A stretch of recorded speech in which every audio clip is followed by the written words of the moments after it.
हमारे हाथ में एक फॉर्म आप देख रहे हैं। इसको बोलते हैं गणना प्रपत्र। क्या बोलते हैं? गणना प्रपत्र में देखिए यहाँ पर जो है निर्वाचक का नाम जो हमने यहाँ पे लिख भी दिया है। निर्वाचक का नाम, इसका वोटर आईडी नंबर और इसका पता। ठीक, यहाँ पर क्रम संख्या, भाग संख्या, विधानसभा या संसदीय निर्वाचन क्षेत्र का नाम, ठीक है ना, ये लिखा हुआ है। यहाँ पे फोटो लगा हुआ, देखो लगा हुआ कि नहीं लगा हुआ। इसी के बगल में एक दूसरा फोटो भी हमको इसमें लगाना है। अब इसमें देखिए ये विवरण भरा हुआ मिलता है। ये विवरण जो यहाँ पर रहने वाले लोग हैं उनको भरा हुआ मिलता है। अब हमको इस फॉर्म में भरना क्या है? यहाँ पर लिखा है जन्म तिथि।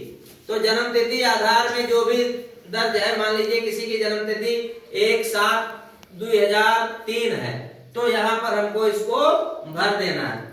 दूसरा कॉलम हमारा है आधार संख्या। आधार कार्ड सबका बना हुआ है, तो इसमें हमको आधार नंबर को क्या कर देना है? भर देना है। इसके बाद में जो मोबाइल नंबर है उस मोबाइल नंबर को यहाँ पर भर देना है। इसके बाद में पिता या अभिभावक का नाम, जैसे मान लीजिए यहाँ पर मान लीजिए शिखा का है, तो यहाँ पर शिखा के पिताजी का नाम लिख देना है। फिर पिताजी का वोटर कार्ड का संख्या क्या है उसको हमको यहाँ पे लिख देना है। इसके बाद इनकी माताजी का नाम लिख देना है, माताजी का वोटर कार्ड की संख्या लिख देना है। इसके बाद में अगर कोई पुरुष है तो उसकी पत्नी का नाम लिख देना है ना। अगर लागू है पत्नी का एपिक संख्या यानी वोटर आईडी कार्ड भर देना है। अगर पत्नी का है तो पति का, और पति का है तो पत्नी का भरना है। अब ये वाला कॉलम हमारा कंप्लीट हो गया। अब समस्या कहाँ आती है? अगर जैसे इनका नाम 2003 की ये वाली वोटर लिस्ट आप देख रहे हैं, ये वाली वोटर लिस्ट, इस वाले वोटर लिस्ट में अगर इनका नाम है तो हम इधर वाला कॉलम भरेंगे। इस साइड वाला जो कॉलम है किसका भरा जाएगा?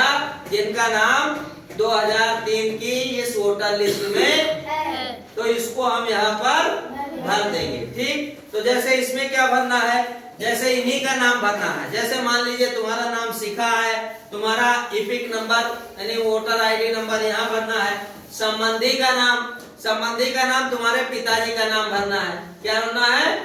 और यहाँ पर संबंध तो पुत्र, तुम उनके क्या हो?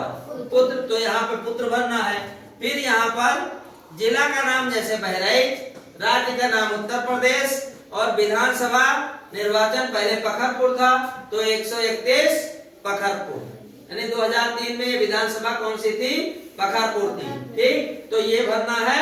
और इसके बाद भाग संख्या क्या होती है? भाग संख्या देखो यहाँ पे लिखा हुआ होता है। जैसे इसकी भाग संख्या 139, तो यहाँ पर भाग संख्या को हमको लिख देना है। अब भाग संख्या के बाद वोटर किस नंबर पे है उसका नंबर हमको यहाँ पर लिख देना है। ये तो उनके लिए है जिनका नाम 2003 की सूची में है, उनको भरना है। अब सपोज करिए जिनका नाम 2003 की सूची में नहीं है, उनका क्या भरना है? जैसे मान लीजिए आपकी मम्मी की शादी उस समय नहीं हुई थी, तो उनका विवरण तो इसमें नहीं होगा। तो उनका विवरण कहाँ से लेना है? उनके पिताजी का नाम, मान लीजिए वो जो है वहाँ की है पखरपुर की, तो यहाँ पर उनके पिताजी का नाम प्रसादी है, तो यहाँ पर क्या भरना है? प्रसादी। इसके बाद में उनकी अगर एपिक नंबर है उस समय बना हुआ है तो एपिक नंबर यहाँ पर भर देना है। संबंधी का नाम में क्या करना है कि तुम्हारे जो नाना है उनके बप्पा का नाम भरना है। जैसे तुम्हारे नाना का नाम प्रसादी है तो उनके पिताजी का नाम मान लीजिए शिव प्रसाद है, तो इसको हमको यहाँ पर भर देना है। संबंध क्या बनना है? ये उनके क्या है? पुत्र है ना। इसके बाद में यहाँ पर जिला भरना है, यहाँ पर राज्य भरना है, और यहाँ पर विधानसभा क्षेत्र। तो विधानसभा क्षेत्र जैसे मान लो 131 पखरपुर या इस समय कैसरगंज है तो कैसरगंज भर देना है। अब निर्वाचन क्षेत्र की संख्या भर, या उनका कहीं दूसरी विधानसभा मान लो मासी है तो मासी भर देना है। फिर यहाँ भाग संख्या, वोटर लिस्ट की भाग संख्या क्या है उसको भरना है। इसके बाद में किस क्रम संख्या पर वो है वो भरना है। और ये करके फिर यहाँ पर चाहे तो आपके पिताजी या घर का कोई भी जो मतलब बालिग व्यक्ति यहाँ पर दस्तखत करेगा। दस्तखत करने के बाद यहाँ पर संबंध लिखेगा और जिस डेट को वो फार्म भर रहा है उस फार्म को इस पे उस डेट को रखेगा और इस प्रकार से क्या हो जाएगा, ये फार्म आपका कंप्लीट हो जाएगा।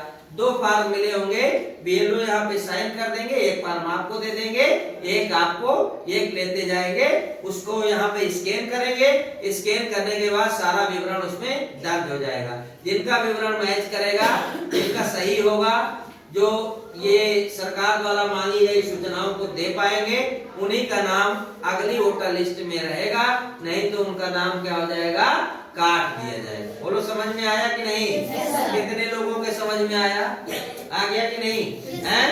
तो ये जानकारी आपको अपने घर में बताना है। जब भी फॉर्म इस प्रकार का मिले तो आपको कैसे भरना है, समझ में आ गया कि नहीं? कितने लोगों के समझ में आ गया? ऐसे बताओगे नहीं? किसी को कोई कंफ्यूजन बता दोगे?